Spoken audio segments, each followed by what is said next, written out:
Hello and welcome to the Beniverse. My name is Ben Friedman, and if you couldn't tell by that opening today, I am talking the film Cocaine Bear, directed by Elizabeth Banks, about a killer black bear on cocaine, here on the Beniverse.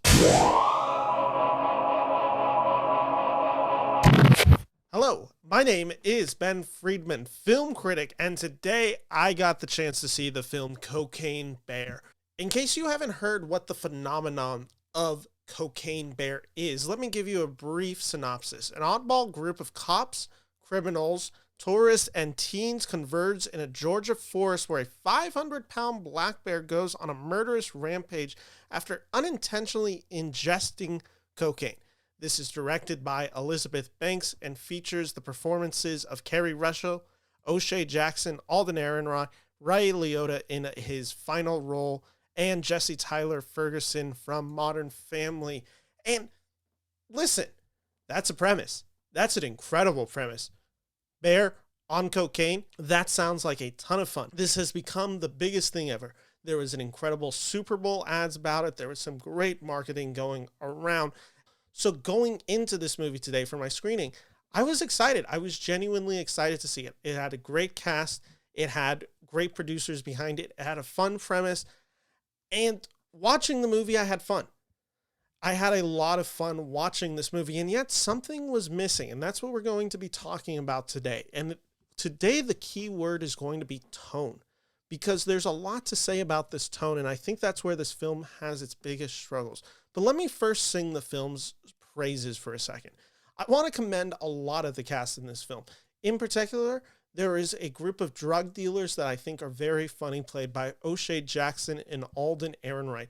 I think they are most aligned with the tone of this film, or at least what this film is trying to be, which is they are playing it completely serious in a ridiculous scenario. How I compared their tone, and specifically Alden Ehrenreich in particular, is they are doing the Leslie Nielsen in Airplane Naked Gun spoofs, where they are playing it so straight, where the world around them is absolutely ridiculous, and yet it never wavers their seriousness in their performance. And that's where the comedy really worked for me. There are some other performances in there that don't particularly work for me. And this is, again, that tone idea that I mentioned. Tyler Ferguson, who I think is very funny in the show Modern Family, he feels like he is in a completely not different movie, but he feels like he is doing something that is so parody and so self-ridiculous that it doesn't work in tangent with Alden Ehrenreich and O'Shea Jackson. He feels like he is in Sharknado, where they feel like they are in Jaws. And that's this tonal strike that the film hits. The biggest issue with Cocaine Bear is simply its story. It never strikes a great tone throughout, and the story feels very messy because of that. It has this moment, like I said, where it's trying to be elevated Jaws level, but absolutely ridiculous. And then it also has this moments where it's like, how ridiculous are they going, and is it just a silly romp? And it never balances that well. And I think this is emblematic of the comedy within this film. This film wants to be in on the joke, but also take itself completely serious, and it never manages to do either of it. Now, watching this film, you can have a lot of fun with Cocaine Bear because the action is really over-the-top ridiculous. The premise itself is funny. You have a lot of talented actors in here doing funny things, and there is definitely a lot of comedy in this film. This film is not short of laughs. The issue is it feels like the comedy never actually pays off to anything. Now, Cocaine Bear makes the most of its R rating. There is some crazy fun violence in this movie, and let me tell you, there is some gory kills.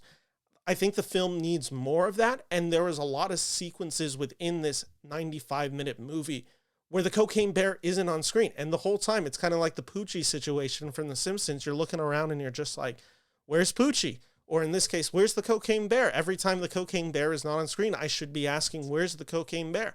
And that's what I did find myself asking. I was sitting there, I'm like, where's the Cocaine Bear? Why am I not laughing right now? Why am I not having fun? Why am I spending this time with Keri Russell and two kids who I don't particularly care about? That's where the film loses me at moments. But then there's also just some great direction in this film. There is one particular sequence involving an ambulance and two first responders and the bear that is absolutely knockout incredible. Just a ton of fun. I think when the film fully embraces the thriller horror aspect of it and just allows the comedy to be the comedy from this ridiculous situation, it works. When this film is just purely trying to be a comedy on top of a comedy, it doesn't work. When it's the actors are trying to be funny and the scenario is funny, that doesn't work. Or when the film is taking itself too seriously with this kind of like vicious violence in it, it doesn't work. It's the counterbalance that this film never quite strikes.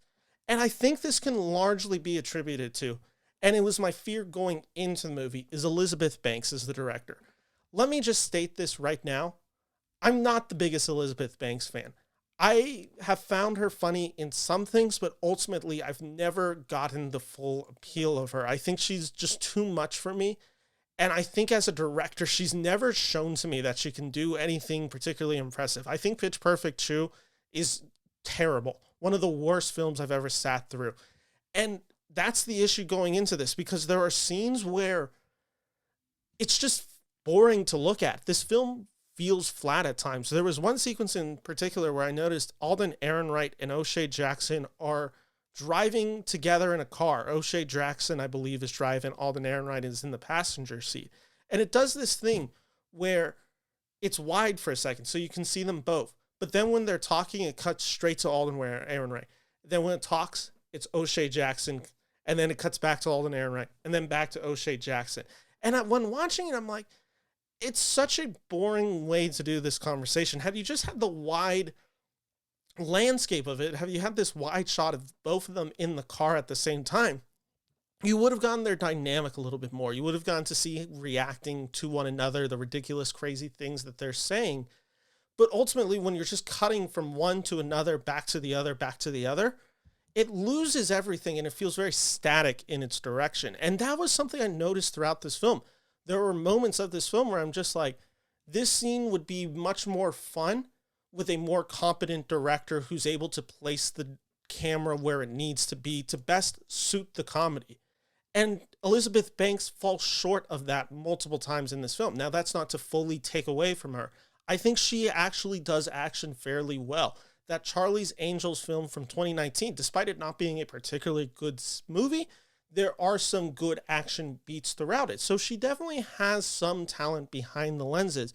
It's just in the comedic sensibility, I don't think she understands how to make something funny and translate that onto the camera. That's been my biggest complaint with her since she came onto screen directing with Pitch Perfect 2. It was a complaint I had with her for Charlie's Angel. And again, disappointingly, watching Cocaine Bear, I'm just like, I wish somebody else directed this who was better suited to make the comedy feel more impactful. But ultimately, despite all these criticisms I have on Cocaine Bear, this is a movie about a murderous bear on cocaine going on a crazy rampage with actors that I like, with comedy that is thoroughly funny throughout, even if it doesn't reach the heights that it could.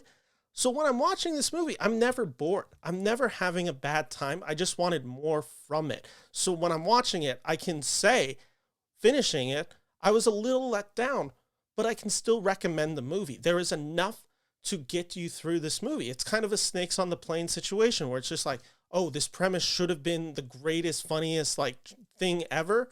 And there was so much marketing and there was so much hype. And then when you see the movie, it just doesn't live up to that.